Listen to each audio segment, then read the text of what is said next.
ಈ ಒಣಜಂಬಕ್ಕೇನು ಕಡಿಮೆ ಇಲ್ಲ.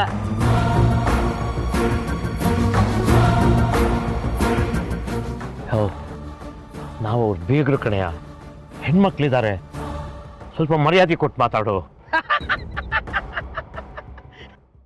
ಲೋ ರಾಮಪ್ಪ, ನಿನ್ ಬೀಗರು ಬಂದವ್ರು ನೋಡು.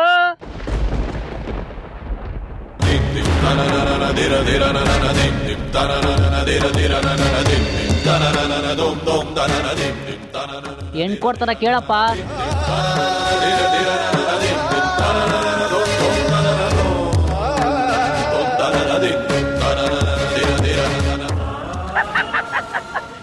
ನೀನೇ ಕೇಳಿ ನೋಡು, ಕೊಟ್ರು ಕೊಡ್ಬೋದು.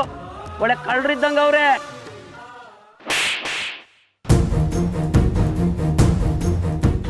ನನಗೆ ಹೊಡಿತೀಯ?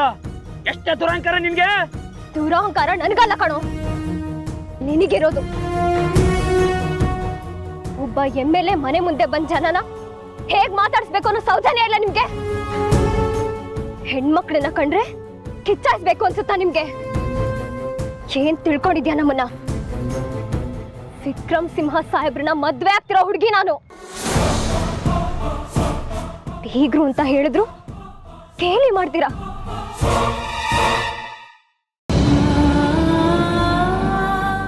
ಬನ್ನಿ ಅಪ್ಪ ಹೋಗೋಣ.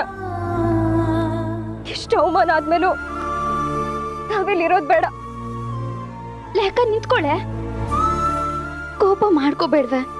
ದೇವ್ರು ಕೊಟ್ರು ಪೂಜಾರಿ ಕೊಡಲ್ವಂತೆ. ಇವ್ರುಗಳು ಹಾಗೇನೆ.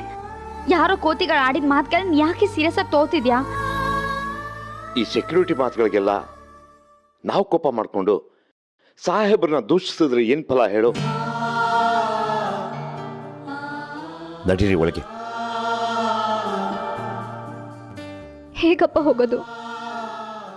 ಅವ್ನು ನಮ್ಮನ್ನ ಒಳಗ್ ಬಿಡ್ತಾ ಇಲ್ಲ. ನೋವಾಗತ್ತಪ್ಪ. ನಿನ್ನ ಈ ರೀತಿ ನಡ್ಸ್ಕೋತಾ ಇದ್ದಾರೆ. ದೊಡ್ಡ ಮನೆ ಸಂಬಂಧ ಮಾಡಿದ್ರೆ ಇಷ್ಟೆಲ್ಲ ಅವಮಾನ ಅನುಭವಿಸ್ಬೇಕಾ? ನಾರಾಯಣಪಟ್ಟಣದಲ್ಲಿ ಪೋಸ್ಟ್ ಮ್ಯಾನ್ ನರಸಿಂಹಮೂರ್ತಿ ಅಂದ್ರೆ ಒಂದು ಬೆಲೆ ಇದೆ. ಆದ್ರೆ ಇಲ್ಲಿ ನನ್ಗೆಂತದೆ ಮರ್ಯಾದೆ? ನನಗೆ ಬೇಡ ಕಣೆ ಅದು. ನೀನ್ ಸಹಿಸ್ಕೋಬೋದಪ್ಪ, ಆದ್ರೆ ನಿನಗೆ ಅವಮಾನ ಆಗೋದನ್ನ ನನಗ್ ಸಹಿಸಕ್ಕಾಗಲ್ಲ. ಅಕ್ಕ ಸಮಾಧಾನ ಮಾಡ್ಕೊಳೆ. ಯಾಕೆ ಹೀಗಾಡ್ತಿದ್ಯಾ? ಎಷ್ಟು ಅಂತ ಸಮಾಧಾನ ಮಾಡ್ಕೊಳ್ಳೆ? ಈ ಮದ್ವೆ ಫಿಕ್ಸ್ ಆದಾಗಿಂದ ಒಂದ್ರ ಮೇಲ್ ಒಂದ್ ಮಾತು, ಒಂದ್ರ ಮೇಲ್ ಒಂದ್ ಅವಮಾನ. ನನಗೆ ಅಪ್ಪನ್ ನೋಡಕ್ ಆಗ್ತಿಲ್ಲ.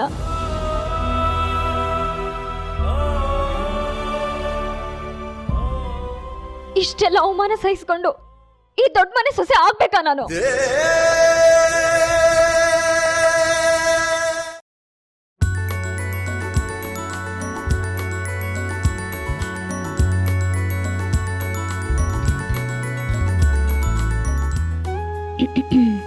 ನಿನ್ ಕಣ್ಣು ಯಾರನ್ನು ಹುಡುಕ್ತಿದೆ? ಹುಡುಕ್ತಿರೋದು ಸಿಕ್ಕದ್ರಾ? ಇನ್ನೂ ಇಲ್ಲ. ಹುಡುಕ್ಲಿ ಹುಡುಕ್ಲಿ. ಹಂಗೆ ಸಿಕ್ಕಿದ ತಕ್ಷಣ ಕಣ್ಣಲ್ಲಿ ಸೆರೆ ಮಾಡಿ ಇಟ್ಕೊಂಬಿಡು. ನಿನ್ಗೂ ಅಷ್ಟೇ. ದೇವ್ ಸಾಹೇಬ್ರನ್ ಕಂಡ ತಕ್ಷಣ ಒಳ್ಳೆ ತಿಕ್ಲಂಗ್ ಆಡಕ್ ಹೋಗ್ಬೇಡ. ಹೋಗಿ ಕಾಲಿಗೆ ಬಿದ್ಬಿಡ್ಬೇಡ, ಚೆನ್ನಾಗಿರಲ್ಲ. ಅದೇನೋ ಕಣೆ ಮಧುರ, ಅಪ್ಪಾಜಿ ಅವ್ರನ್ನ ನೋಡ್ತಿದ್ದ ಹಾಗೆ ನನ್ನನ್ನೇ ನಾನು ಮರ್ತು ಬಿಡ್ತೀನಿ. ನನ್ನ ಮುಂದೆ ದೇವರೇ ಪ್ರತ್ಯಕ್ಷ ಆದಂಗೆ ಆಗ್ಬಿಡ್ತಾರೆ. ಅದಕ್ಕೆ ಕಾಲು ಬಿದ್ದುಬಿಡ್ತೀನಿ. ಪಾ, ಆವಾಗ ನಿಂಗವ್ರು ಸಾಹೇಬ್ರು, ಈಗವ್ರು ಬೀಗ್ರು ತರ ನಡ್ಕೋ. ಬೀಗರಾದ್ರೇನೆ ನನ್ಗೆ 2 ಕೋಡ್ ಬಂದ್ಬಿಟ್ಟಿದ್ಯಾ? ನಿನ್ಗೋಗಿ ಹೇಳ್ತೀನಿ, ನನ್ಗೇನು ಅರ್ಥ ಆಗಲ್ಲ. ಮತ್ತೇನ್ ಮಾಡ್ಬೇಕು? ನಾ ಹೇಳ್ಕೊಡ್ತೀನಿ ಇರು. ನೋಡು, ದೇವ್ ಸಾಹೇಬ್ರು ಬರ್ತಾರೆ, ನಮಸ್ಕಾರ ಅಂತ ಮಾಡು. ಹೋಗಿ ಶೇಕ್ ಹ್ಯಾಂಡ್ ಕೊಡು. ಆಮೇಲೆ ನೀವು ಚೆನ್ನಾಗಿದ್ದೀರಾ ಬೀಗ್ರಿ ಅಂತ ಕೇಳು. ಅವ್ರು ಹೂ ಅಂತಾರೆ. ಅವರು ಕೇಳ್ತಾರೆ ನಿನ್ನ ಚೆನ್ನಾಗಿದ್ದೀರಾ ಅಂತ. ಹೂ ಚೆನ್ನಾಗಿದ್ದೀನಿ ಅಂತ ಹೇಳು. ಅಯ್ಯೋ ಬರಲ್ಲ ಕಣೆ. ಈ ಕೈ ಏನಿದ್ರು ಸೀಲ್ ಹೊಡಿಯೋದು, ಪೋಸ್ಟ್ ಹಂಚೋದು ಅಷ್ಟೇ. ಪಾ, ಕೈ ಕೊಡಿ. ಕೊಡಪ್ಪ. ಹಿಂಗ್ ಮಾಡ್ಬೇಕು, ಸರಿನಾ? ಹೇಳ್ಕೊಟ್ಟಿದೀನಿ. ಬೇರೆ ಏನಾದ್ರು ರೆಡ್ ಮಾಡಿದ್ರೆ ಗೊತ್ತಲ್ಲ. ಸರಿ ಸರಿ ಸರಿ.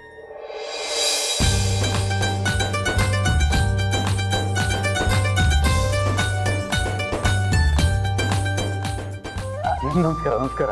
ಅದೇ ಏನ್ ಮಾಡ್ತಿದ್ದೀರಾ ಮೂರ್ತಿಗಳೇ? ಏನ್ ಮಾಡ್ತಿದ್ದೀರಾ? ನೀವೀಗ ಪೋಸ್ಟಲ್ ಮೂರ್ತಿಗಳು ಮಾತ್ರ ಅಲ್ಲ, ನನ್ನ ಬೀಗರು ನೀವು. ನಿಮ್ಮ ಮೇಲಿನ ಅಭಿಮಾನ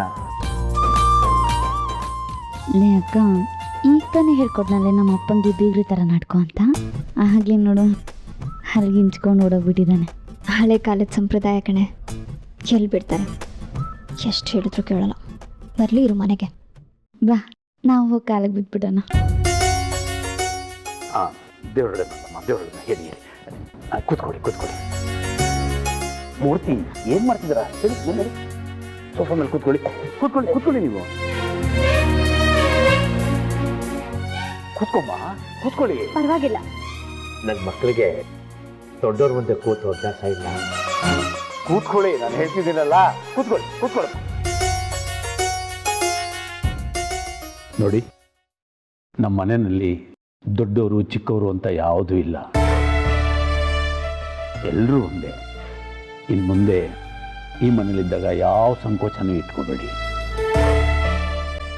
ಮೂರ್ತಿಗಳೇ, ಇನ್ನೂ ಎಷ್ಟು ವರ್ಷ ಸರ್ವಿಸ್ ಇದೆ?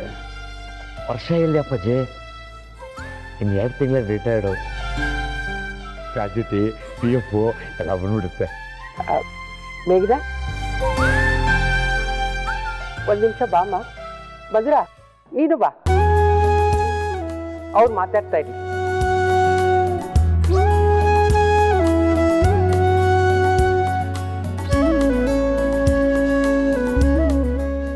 ಮೂರ್ತಿಗಳೇ, ನಿಮ್ಮ ಹತ್ರ ಒಂದು ವಿಷಯ ಕೇಳಬೇಕಿತ್ತು. ಹೇಳಿ ಅಪ್ಪಾಜಿ. ನಾನು ಹೀಗೆ ಹೇಳೋದ್ರಿಂದ ನಿಮ್ಮ ಸ್ವಾಭಿಮಾನಕ್ಕೆ ಧಕ್ಕೆ ಬರುತ್ತೆ ಅಂದ್ಕೋಬೇಡಿ. ಆ ಮದುವೆನ ನಾನೇ ಮಾಡಬೇಕು ಅಂತಿದ್ದೀನಿ.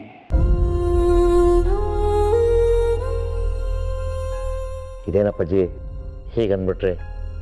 ನಮ್ಮನೇಲಿ ಮೊದಲನೇ ಶುಭ ಕಾರ್ಯ, ನನ್ನ ಮಗಳ ಮದುವೆನ ನಾನೇ ನಿಂತು ಓಡಾಡ್ಕೊಂಡು ಮಾಡಬೇಕು ಅಂತ ಇದ್ದೀನಿ. ಯಾರು ಮಾಡಿದ್ರೆ ಏನು, ಮದುವೆ ಚೆನ್ನಾಗಿ ನಡಿಬೇಕು ಅಷ್ಟೇ. ನೀವು ಆರಾಮಾಗಿ ಓಡಾಡ್ಕೊಂಡಿರಿ, ನಾವು ಮಾಡ್ತೀವೆಲ್ಲ. ಈ ಮೂರ್ತಿ ಕೈಯಲ್ಲಿ ನಿಮ್ಮ ಘನತೆಗೆ ತಕ್ಕ ಹಾಗೆ ಮದುವೆ ಮಾಡೋಕ್ಕಾಗಲ್ಲ ಅನ್ಕೊಂಬಿಟ್ರ ಅಪ್ಪಾಜಿ?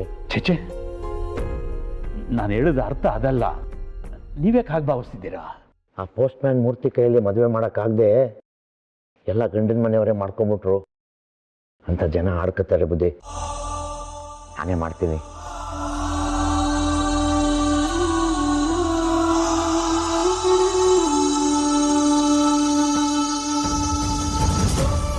ಏನು ಯೋಚನೆ ಮಾಡ್ತಿದ್ದೀರಾ ಅಪ್ಪಾಜಿ? ಈ ಮೂರ್ತಿ ಮದುವೆ ಮಾಡ್ತಾನೋ ಇಲ್ಲೋ ಅಂತನಾ? ನೀವು ನಿಶ್ಚಿಂತೆಯಿಂದ ಇರಿ. ನಿಮ್ಮ ಸಮಕ್ಕೆ ಮಾಡೋಕ್ಕಾಗದೆ ಹೋದ್ರು ನನ್ನ ಯೋಗ್ಯಕ್ಕೆ ತಕ್ಕಂಗೆ ಮಾಡ್ಕೊಡ್ತೀನಿ.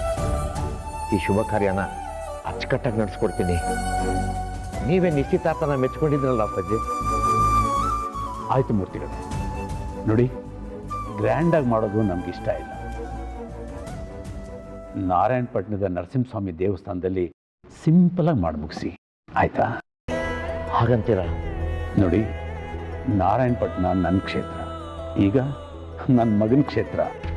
ಇಷ್ಟು ವರ್ಷ ನನ್ನ ಕುಟುಂಬದವ್ರನ್ನ ಆ ನರಸಿಂಹಸ್ವಾಮಿ ಕಾಪಾಡ್ತಾ ಬಂದಿದ್ದಾನೆ. ಅವನ ಸನ್ನಿಧಿಲಿ ಮಾಡಿದ್ರೆ ಸದಾ ಅವನ ಆಶೀರ್ವಾದ ನನ್ನ ಮಗನ ಮೇಲೆ, ನನ್ನ ಸೊಸೆ ಮೇಲೆ ಇರುತ್ತೇನೋ ನಂಬಿಕೆ ಅಷ್ಟೇ. ನೀವು ಇಷ್ಟು ಹೇಳಿದ್ಮೇಲೆ ಮುಗೀತು ಬಿಡಿ, ಅಲ್ಲೇ ಮಾಡೋಣ. ತುಂಬ ಸಂತೋಷ ಮೂರ್ತಿಗಳೇ.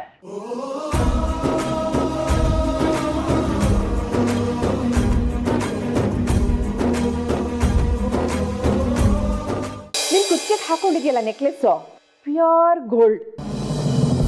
ಅದ್ರ ಬೆಲೆ ಎಷ್ಟು ಅಂತ ಗೊತ್ತಿದ್ಯಾ ನಿನ್ಗೆ? ಹಾ ಆಂಟಿ, ನಮ್ಮ ಹತ್ರ ಮುತ್ತಿನ ಒಲೆ ಇದೆ, ಚಿನ್ನದ ಬಳೆ ಕೂಡ ಇತ್ತು. ಇದ್ವು ಅಂದ್ರೆ ಈಗಿಲ್ವಾ? ಮಾರ್ಬಿಟ್ರಾ? ನಾನು ನಿಮ್ಮ ಹತ್ರ ಒಂದು ವಿಷಯ ಕೇಳ್ಬೋದಾ? ಕೇಳಿ. ನನ್ನ ಕಂಡ್ರೆ ನಿಮಗೆ ನಿಜವಾಗ್ಲೂ ಇಷ್ಟನಾ? ನೀವು ನಿಜವಾಗ್ಲೂ ಪ್ರೀತಿಸ್ತಿದ್ದೀರಾ? ನಿಜವಾಗ್ಲೂ ಇಷ್ಟಪಟ್ಟು ನನ್ನ ಮದುವೆ ಮಾಡ್ಕೋತಿದ್ದೀರಾ?